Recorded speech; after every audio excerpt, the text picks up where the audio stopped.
Cinema ఇండస్ట్రీలో చాలామంది హీరోలు తమ అదృష్టాన్ని పరీక్షించుకోవడానికి వస్తూ వాళ్ళ సినిమాలతో మంచి విజయాలను అందుకోవాలని ప్రయత్నం చేస్తూ ఉంటారు. ఇక ఇలాంటి క్రమంలోనే ఉదయ్ కిరణ్ లాంటి నటుడు చాలా ఉత్సాహంతో ఇండస్ట్రీకి ఎంట్రీ ఇచ్చి మొదటి 3 సినిమాలతోనే సూపర్ సక్సెస్లను అందుకున్నారు. ఇక ఆ తర్వాత తను స్టార్ హీరోగా ఎదుగుతాడని అందరూ అనుకున్నప్పటికీ అందరి అంచనాలను తలకిందులు చేస్తూ ఆయన పాతాళానికి పడిపోయారు. ఇక ఇదిలా ఉంటే ఆయన నటించిన మొదటి చిత్రమైన చిత్రం సినిమాతోనే తను ఒక పెను సంచలనాన్ని సృష్టించారు. ఇక ఆ సినిమాతోనే బ్లాక్ బస్టర్ సక్సెస్ ని అందుకున్నారు. ఇక 30 లక్షలతో తెరకెక్కిన ఈ సినిమా దాదాపు 13 కోట్ల వరకు కలెక్షన్లను రాబట్టి చిన్న సినిమాలో పెద్ద సక్సెస్ గా నిలిచింది. ఇక రామోజీరావు ఈ సినిమాకు ప్రొడ్యూసర్ గా వ్యవహరించగా ఆయన భారీ కలెక్షన్లతో ముందుకు సాగారు.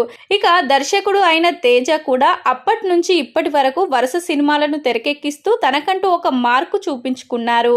ఇక ఇదిలా ఉంటే అప్పట్లో ఈ సినిమా కోసం చాలా మంది హీరోలను చూసిన తేజ వాళ్ళెవరు దానికి సెట్ అవ్వరనే ఉద్దేశంతో ఉదయ్ కిరణ్ ను సెలెక్ట్ చేసి ఆయనతో ఆ సినిమా చేశారు.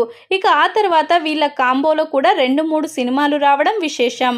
ఇక మొత్తానికైతే చిన్న సినిమాలు తీసి భారీ విజయాల్ని సాధించవచ్చు అని చెప్పిన సినిమాగా ఈ సినిమాను మనం చెప్పుకోవడంలో ఎలాంటి అతిశయోక్తి లేదు. ఇక అప్పటి నుంచి చిన్న సినిమాలు వరుసగా తెరకెక్కుతూ మంచి సక్సెస్లను అందుకుంటున్నాయి.